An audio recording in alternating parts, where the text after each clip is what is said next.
அனைவருக்கும் வணக்கம். இந்த வீடியோவில் நம்ம என்ன பார்க்க போகிறோம்னா, இந்த நியூ இந்தியா அசூரன்ஸ் கம்பெனிலேருந்து பார்த்தீங்கன்னா ஒரு 170 அட்மினிஸ்ட்ரேட்டிவ் ஆஃபீஸருக்கான நோட்டிஃபிகேஷன் வந்து கொடுத்துருக்காங்க.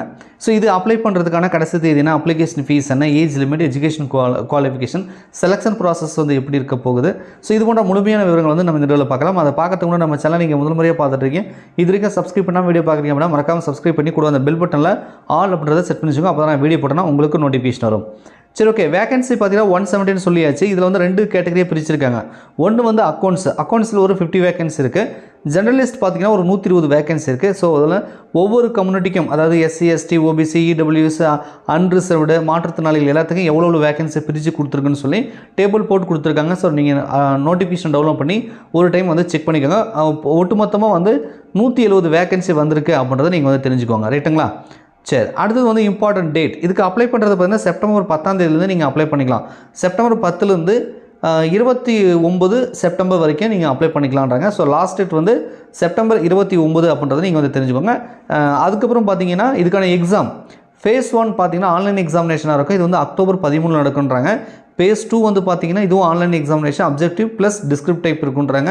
இது வந்து 17 நவம்பர் 2024 ஒரு டென்டேட்டிவாக நடக்கும் அப்படின்றது கொடுத்துருக்காங்க. ஸோ எக்ஸாம் டேட்டும் கொடுத்துட்டாங்க. அப்ளை பண்ணுறதுக்கான கடைசி தேதியும் வந்து மென்ஷன் பண்ணி வந்து கொடுத்துருக்காங்க. நீங்கள் வந்து செக் பண்ணிக்கோங்க. ஸோ அடுத்து வந்து பார்த்தீங்க அப்படின்னா இதுக்கான சேலரி பார்த்தீங்கன்னா பேசிக்ஸ் பேவே வந்து ஒரு 50,000க்கு மேலே வந்து கொடுக்குறதா சொல்லியிருக்காங்க. அலோன்ஸ்லாம் சேர்த்திங்கன்னா ஒரு 80,000க்கு மேலே வந்து சேலரி கிடைக்கும்ன்றத சொல்கிறாங்க. எஜுகேஷன் குவாலிஃபிகேஷனை பொறுத்த வரைக்கும் 1/9/2024. ஸோ இந்த தேதியின் அடிப்படையில் நீங்கள் ஜெர்னலிஸ்ட்டுக்கு வந்து அப்ளை பண்ணுறீங்க அப்படின்னா நீங்கள் பேசிக்காக ஒரு டிகிரி முடிச்சிருந்தால் போதும். ஒரு 60% வந்து மார்க் எடுத்துருக்கணும் டிகிரியில்.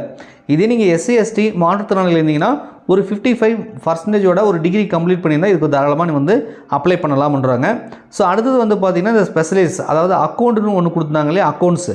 ஸோ அந்த அக்கௌண்ட்ஸுக்கு மட்டும் நீங்கள் பார்த்தீங்கன்னா சார்ட்டர்ட் அக்கௌண்ட்டு அல்லது காஸ்ட் அண்ட் மேனேஜ்மெண்ட் அக்கௌண்ட்டு, அப்படி இல்லை அப்படின்னா நீங்கள் வந்து பார்த்தீங்கன்னா MBA finance, PGDM finance, MCom இதெல்லாம் வந்து 60% நீங்கள் வந்து முடிச்சிருக்கணும் அப்படின்ற மாதிரி வந்து கொடுத்துருக்காங்க. வழக்கம் போல் எஸ்சி, எஸ்டி, மாற்றுத்திறனாளிகள் வந்து 55% வந்து மார்க் இருந்தால் போதுன்றாங்க.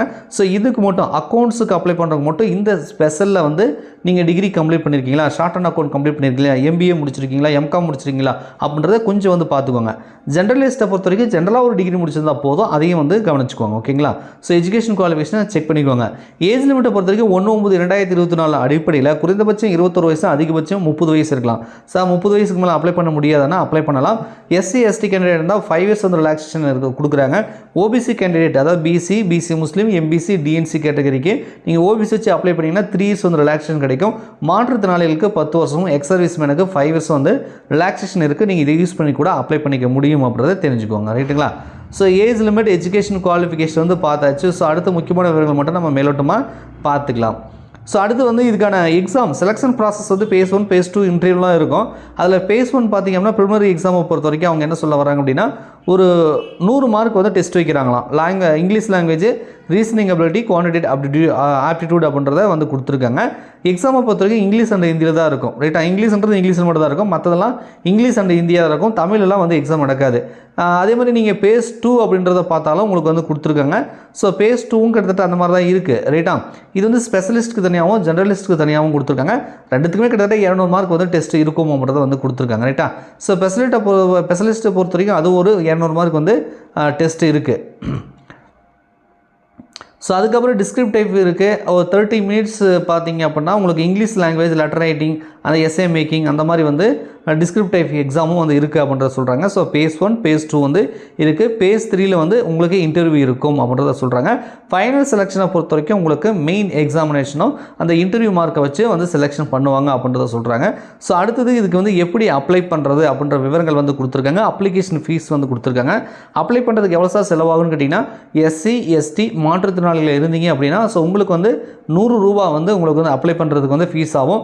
மற்றவர்களுக்கு 850 ரூபா வந்து ஃபீஸ் ஆகும் அப்ளை பண்ணுறதுக்கு அப்படின்றத கொடுத்துருக்காங்க. எக்ஸாமினேஷன் சென்டர் பார்த்தீங்க அப்படின்னா நீங்கள் அப்ளை பண்ணிட்டீங்க அப்படின்னா பேஸ் 1 பொறுத்த வரைக்கும் தமிழகத்தில் முக்கியமான சிட்டிஸ்லாம் எக்ஸாம் சென்டரை கொடுத்துருக்காங்க. இங்கே பாருங்கள், சென்னை, கோயம்புத்தூர், மதுரை, நாகர்கோவில், சேலம், தஞ்சாவூர், திருச்சிராப்பள்ளி, திருநெல்வேலி, வேலூரில் எக்ஸாம் இருக்கும். பேஸ் 2 பொறுத்த வரைக்கும் பார்த்தீங்கன்னா உங்களுக்கு வந்து சென்னையில் மட்டும் தான் எக்ஸாம் சென்டர் கொடுத்துருக்காங்க. So main exam preliminary exam clear பண்ணிட்டீங்கன்னா மெயின் எக்ஸாம் வந்து நீங்கள் சென்னையில் மட்டும் வந்து அட்டென்ட் பண்ணுற மாதிரி இருக்கும் அப்படின்றத சொல்கிறாங்க. How to apply? So website பார்த்துக்கோங்க. இந்த வெப்சைட்டுக்கான லிங்க் வந்து டிஸ்கிரிப்ஷனில் கொடுக்குறேன். அதாவது www.newindia.co.in இந்த வெப்சைட் மூலமா போயிட்டு நீங்கள் வந்து அப்ளை பண்ணணும். எப்படி அப்ளை பண்ணணும், ஃபோட்டோ, சிக்னேச்சர்லாம் என்ன சைஸில் இருக்கணும், என்ன கேபிள் இருக்கணும் அப்படின்றத தெளிவாக வந்து கொடுத்துருக்காங்க. டிக்ளரேஷனோட அந்த இது கூட வந்து கொடுத்துருக்காங்க. ஸோ நீங்கள் இந்த நோட்டிஃபிகேஷனை முழுமையாக படித்து பார்த்துட்டு ஸோ அதுக்கப்புறமா வந்து அப்ளை பண்ணிக்கோங்க. ஓகேங்களா? ஸோ மேற்கொண்டு இந்த தேர்வு சம்பந்தமாக ஏதாவது சந்தேகங்கள் இருந்துச்சு அப்படின்னா கமெண்ட்ஸில் கமெண்ட் பண்ணுங்கள். வீடியோ பிடிச்சா மறக்காமல் லைக் பண்ணுங்கள். நன்றி, வணக்கம்.